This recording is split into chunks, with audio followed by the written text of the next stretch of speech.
नमस्कार दोस्तों। ज़िंदगी हर किसी की एक जैसी नहीं होती है। किसी की ज़िंदगी रुला देती है तो किसी की ज़िंदगी जीना सिखा देती है। दोस्तों, अगर आप भी ज़िंदगी के ऐसे ही सच्चे किरदारों को सुनना चाहते हैं जिनकी कहानियों में दर्द भी है और सीख भी है और सच्चाई भी है, तो जीवन के पात्र चैनल को सब्सक्राइब करें, क्योंकि यहाँ पे हम हर कहानी का किसी न किसी की ज़िंदगी से निकली हुई सच्चाई होती है। चलिए दोस्तों, अब हम शुरू करते हैं आज की कहानी। यहाँ एक और दिलचस्प, भावुक और सबक सिखाने वाली कहानी है। चलिए अब हम कहानी शुरू करते हैं। ये कहानी है माँ बेटे की रिश्ते, लालच, धोखा और माँ द्वारा स्मार्ट तरीके से बदला सबका नाम रखते हुए चलिए कहानी शुरू करते हैं। सुशीला देवी की चालाकी। मेरा नाम सुशीला देवी है। उम्र 62 साल है। मैं लखनऊ के आलमबाग इलाके में रहती हूँ। पिछले 8 साल से विधवा हूँ। लोग मुझे देखकर सोचते हैं, बेचारी बूढ़ी औरत, अकेली, बेटा है तो भी क्या, शायद बोझ है। लेकिन सच कुछ और है। मेरा इकलौता बेटा रवि इंजीनियर है।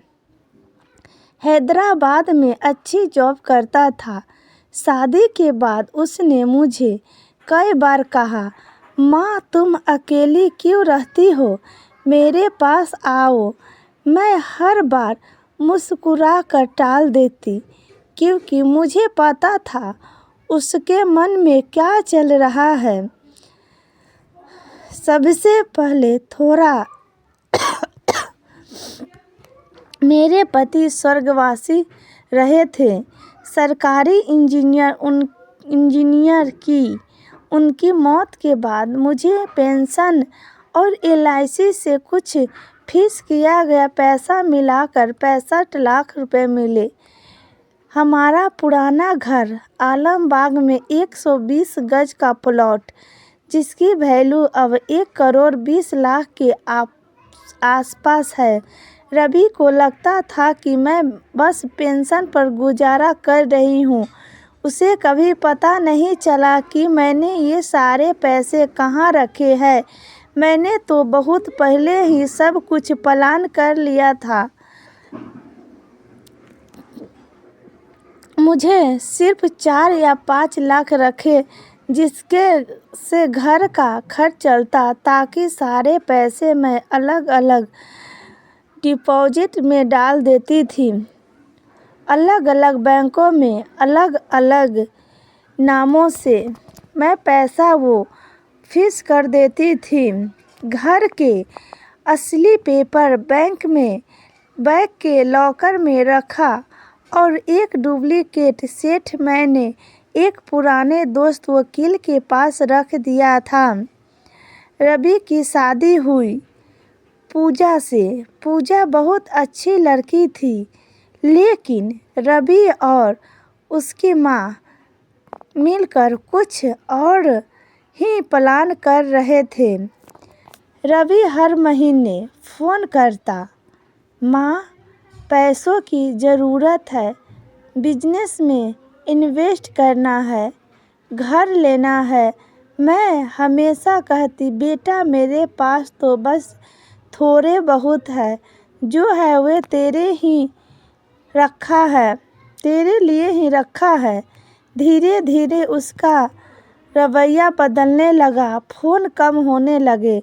फिर एक दिन उसने कहा, माँ मैं तुम्हें हैदराबाद ले आऊँगा, घर बेच दो, पैसे मेरे साथ ट्रांसफ़र कर दो, तुम्हें अच्छे डॉक्टर से दिखवाऊँगा।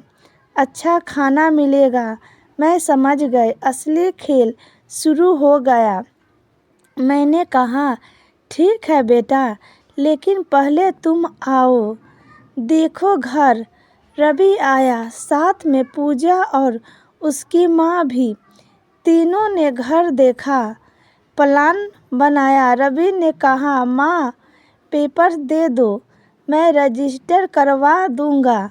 तुम्हारी उम्र हो गई है, तुम्हें टेंशन मत लो। मैंने मुस्कुराकर वे पेपर दिए जो मैंने तैयार रखे थे, लेकिन ये असली नहीं थे। असली पेपर मैंने बैंक में रखे थे। 2 साल पहले ही अपनी वंशावली नामा बना लिया था। घर और सारी संपत्ति एक ट्रस्ट में जाती है जो विधवाओं और बूढ़े लोगों की मदद करता है। और रवि को सिर्फ 10 लाख की एफडी, वो भी अगर वो मेरी ज़िंदगी में 5 साल तक नियमित मिलता है तो। रवि ने घर बेच दिया 1 करोड़ 10 लाख में।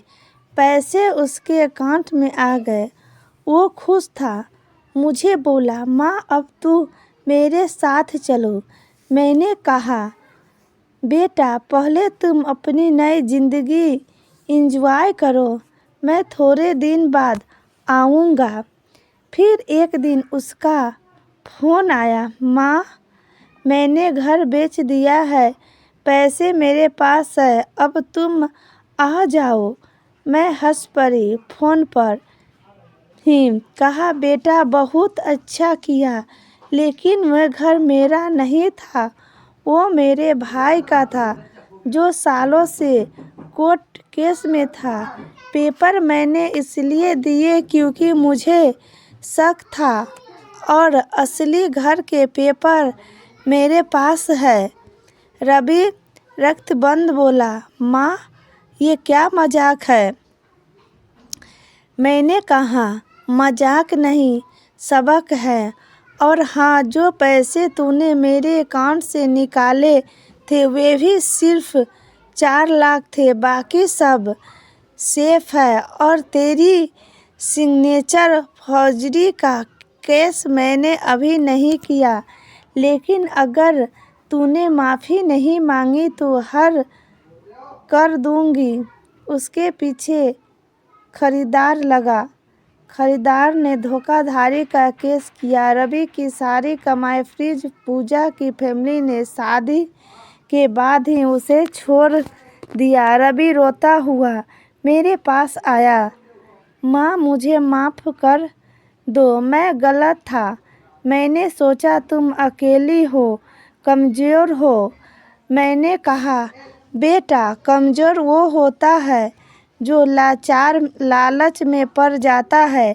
मैंने तुझे मौका दिया था, तूने गलत चुना, अब तुझे खुद सुधारना होगा।